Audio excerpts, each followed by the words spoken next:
校長、各位老師、各位同學，早晨，我哋係。來忘掉錯對，來懷念過去，曾講到患難日子總有樂趣。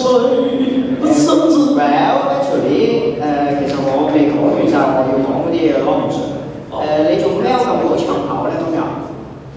沒有歌，怎敢説心事？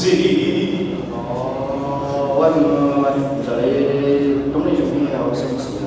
你不妨講下，你都係個好八卦嘅人嚟咩？我願意毅力化做我能源，晝夜去傳送信我愛。為咗安全就啊！咁吳 Sir 咧，既然你係呢個你係宗教室裏面嘅娛記歌手啊嘛，咁你平時咁自彈自唱咁練習，今年啊啱嚟啦，有個卡拉宗教卡拉 OK 比賽咧，有機會俾你發展。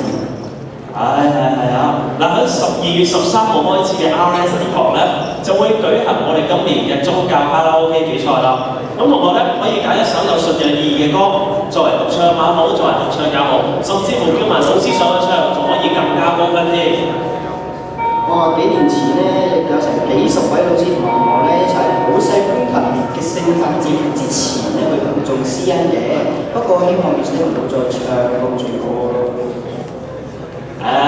我知道大家都好想聽各位老師唱歌嘅，咁我明嘅呢啲嘢。